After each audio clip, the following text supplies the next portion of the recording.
Joseph, ഞാൻ തുടക്കത്തിൽ പറഞ്ഞു ഈ മലയാളികളെ സംബന്ധിച്ചിടത്തോളം മാലിന്യ വിഷയം എന്നത് ഒട്ടും പുതുമയുള്ള ഒന്നല്ല. അത് പക്ഷേ നമുക്ക് ചുറ്റുമുള്ള മാലിന്യമാണ് നമ്മൾ ചർച്ച ചെയ്തുകൊണ്ടിരുന്നത് എങ്കിൽ ഇതാ ഇവിടുത്തെ ആശുപത്രികളിൽ നമുക്ക് വേണ്ടി ഉപയോഗിക്കുന്ന മരുന്നുകൾ, കുറിപ്പുകൾ, അതിൻ്റെ എല്ലാം ബാക്കി പത്രമായിട്ട് വരുന്ന വേസ്റ്റ് അത് തമിഴ്നാട്ടിൽ കൊണ്ടിടുന്നു. അതാകട്ടെ അവിടുത്തെ ഏതെങ്കിലും കർഷകന്റെ ഭൂമിയിലായിരിക്കാം, പാട്ടത്തിനെടുത്ത ഭൂമിയിലായിരിക്കാം. അവർ രാവിലെ തൊഴിലിടത്തിലേക്ക് എത്തുമ്പോഴാണ് ഈ വേസ്റ്റ് കാണുന്നത്. അവർ അമ്പരന്ന് പോവുകയാണ്, ഇതെന്ത് ചെയ്യണം എന്നറിയുന്നില്ല. അവർ തന്നെ പറഞ്ഞത് തമിഴ്നാട് മുഖ്യമന്ത്രിയെ ബോധിപ്പിച്ചു, കോടതിയെ അറിയിച്ചു, പോലീസിനെ അറിയിച്ചു, ഒരു രക്ഷയുമില്ല എന്നാണ്. അവിടെ നിന്നുള്ള ഒരു രാഷ്ട്രീയ ഇടപെടൽ ഉണ്ടാകാൻ പോകുന്നു. ഞാൻ ആ ചോദ്യം മിഥുനിലേക്ക് പോകുന്നുണ്ട്. പക്ഷേ അതിനു മുമ്പ് താങ്കൾ കേരളത്തിലെ മാലിന്യ പ്രശ്നത്തിൽ സജീവമായി ഇടപെടുകയും പ്രതിഷേധിക്കുകയും പരാതി നൽകുകയും ഒക്കെ ചെയ്യുന്ന ഒരാളാണ്. ആ നിലയിൽ ഇത് എത്രത്തോളം ഗൗരവതരമാണ്? പ്രത്യേകിച്ച് ഈ ബയോമെഡിക്കൽ വേസ്റ്റുകൾ ആണ് ഇത്തരത്തിൽ തള്ളുന്നത്.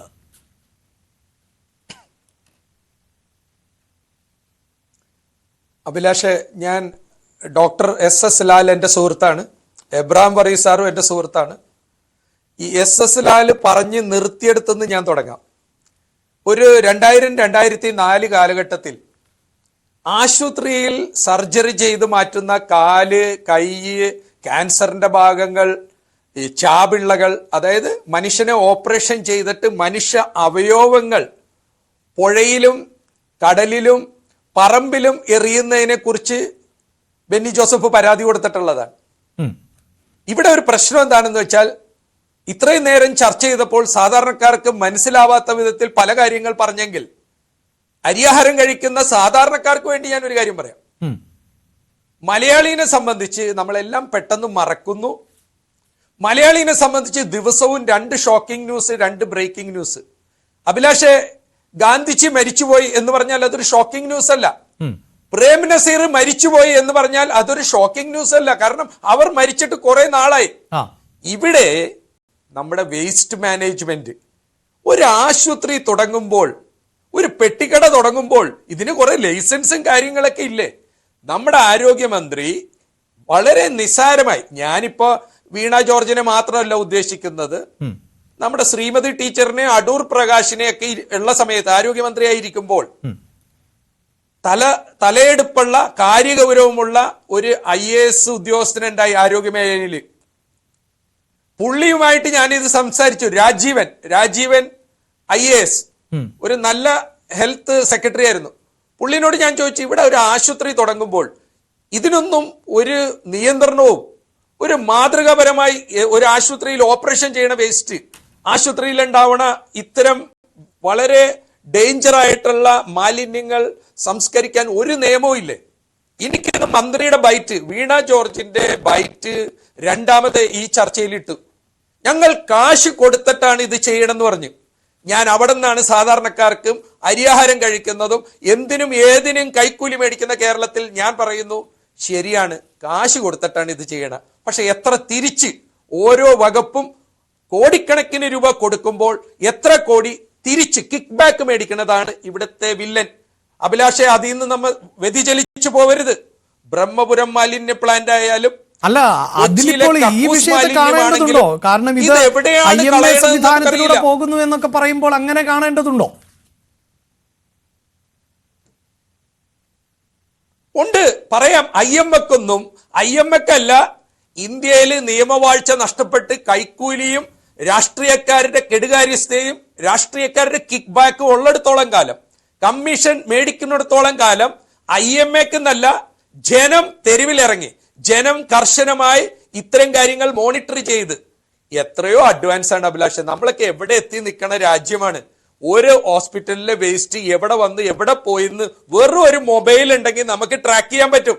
പിന്നെ SS ലാൽ തന്നെ പറഞ്ഞു, എബ്രഹാം വർഗീസ് സാറും പറഞ്ഞു, ഈ ഓരോ ഹോസ്പിറ്റലിൽ നിന്ന് കിട്ടുന്ന വേസ്റ്റ് മേലും ഒരു ടാഗ് ഉണ്ടാവും. ഇത് കിട്ടിയിട്ട് ആ ടാഗ് മേലും ബാർകോഡ് ഉണ്ട്. ഇത് എവിടെ നിന്ന് വന്നു, എന്തൊക്കെ വേസ്റ്റ് ഉണ്ട്, ഇത് എവിടെ പോകുന്നു എന്ന് കൃത്യമായിട്ട് മന്ത്രിയും കുന്ത്രിയും ഒന്നും ഇവിടെ വേണ്ട. ഇതിന് നല്ലൊരു സംവിധാനം, ഒന്നല്ലേ IMA തന്നെ, അല്ലെങ്കിൽ മറ്റ് സംഘടനകൾ ഇതൊന്ന് മോണിറ്റർ ചെയ്യാൻ പറഞ്ഞാൽ ഇത് കൃത്യമായിട്ട് കിട്ടും. ഇത് ഓരോ കുപ്പിയും ഓരോ പ്ലാസ്റ്റിക്കിന്റെ ഇതും ഓരോ ഓപ്പറേഷന്റെ മാലിന്യങ്ങളും എവിടെ സംസ്കരിച്ചു എന്ന് കിട്ടാൻ സംവിധാനങ്ങൾ ഉള്ളപ്പോൾ ഈ സംവിധാനങ്ങളൊക്കെ അട്ടിമറിച്ചുകൊണ്ട് കൈക്കൂലി എന്ന വില്ലൻ കിക്ക് ബാക്ക് എന്നാണ് ഇപ്പൊ ഞാൻ അറിയപ്പെടുന്ന ഓമന പേര്. ഒരു ഏജൻസിനെ അങ്ങനെ ഏൽപ്പിക്കുന്നു, അവർക്ക് കുറെ കോടികൾ കൊടുക്കുന്നു, ആ കോടികളിൽ നിന്ന് പല കോടികൾ തിരിച്ചു വരുന്നു. അഭിലാഷേ, ഇത് ഒരു ആഴ്ച ചർച്ച ചെയ്യേണ്ട വിഷയമാണ്. 1 മണിക്കൂർ കൊണ്ടൊന്നും ഇത് തീരില്ല. ഇവിടെ മാറാ രോഗികൾ ഉണ്ടാവുന്നു. ടാങ്കർ വെള്ളം, കൊച്ചിയിലെ ടാങ്കർ വെള്ളം പരിശോധിക്കാൻ പറ്റാത്ത സംവിധാനമില്ലാത്ത നാട്ടിൽ കിഡ്നി പേഷ്യൻസ് പെരുകയാണ് ഈ മാലിന്യം കൊണ്ട്. ഞാനൊക്കെ 65 വയസ്സായി. ഇപ്പോൾ 30-35 വയസ്സായ കുട്ടികൾ ക്യാൻസറിനും കിഡ്നി രോഗത്തിനും ഒക്കെ അടിമപ്പെടുന്നത് നമ്മൾ സ്വയം കുഴിക്കുന്ന, നമ്മൾ സ്വയം ചെയ്യുന്ന ചതി. തലമുറയോട് കാശിന്റെ ആർത്തി കാരണം, കൈക്കൂലിയും അഴിമതിയും വർദ്ധിച്ചു വരുന്ന കാരണം നമ്മുടെ മക്കൾ, നമ്മുടെ തലമുറ രോഗികളായി മാറുകയാണ്. ലാലിനോട് ചോദിച്ചു നോക്ക്, ഇവരൊക്കെ കോടതി പോയിട്ടാണ് ഈ ഉത്തരവ് മേടിക്കേണ്ടത്? ഇവിടെ ഒരു ഭരണകൂടം ഇല്ലേ? ഏതിനും എന്തിനും ഹൈക്കോടതി പോയി വിധിയും സ്റ്റേയും മേടിച്ച്, ഇനി കോടതിയിൽ നിന്ന് ഒരു വിധി കിട്ടിയാൽ ഇത് ആരാണ് നടപ്പാക്കേണ്ട? ഹൈക്കോടതിയിലെ ചീഫ് ജസ്റ്റിസ് അല്ലെ സുപ്രീം കോടതി ജഡ്ജിയിൽ നിന്ന് ഒരു ഉത്തരവുണ്ടായി. ഈ ഉത്തരവ് ആര് നടപ്പാക്കും? നടപ്പാക്കണത് പിന്നെയും കൈക്കൂലിക്കാരായി നമ്മൾ തെരഞ്ഞെടുത്ത കൊഞ്ഞാണന്മാരാണ്. ഇത് നമ്മൾ തെരഞ്ഞെടുത്തിട്ട് അനുഭവിക്കുകയാണ്. അപ്പൊ കാശ് കൊടുത്തു എന്ന് മന്ത്രി ഒറ്റവാക്കി പറയണു. അതൊക്കെ ഞങ്ങൾ കാശ് കൊടുത്തു. കാശ് കൊടുത്താൽ പോരാ, ആ കാശ് കൊടുത്താൽ പണിയെടുത്തോന്ന് അന്വേഷിക്കാൻ ആരോഗ്യവകുപ്പിന് മാത്രമല്ല ഇവിടുത്തെ ഓരോ വകുപ്പിനും പൈസ കൊടുത്ത. ഇപ്പൊ നമ്മുടെ വീട്ടിൽ ഒരാൾ ജോലിക്ക് വന്ന് പറമ്പ് ക്ലീൻ ചെയ്യാൻ വന്നാൽ 1000 രൂപ അങ്ങോട്ട് എടുത്തു കൊടുത്താൽ അയാൾ എന്ത് ചെയ്തു എന്ന് നമ്മൾ നോക്കൂലേ അഭിലാഷേ?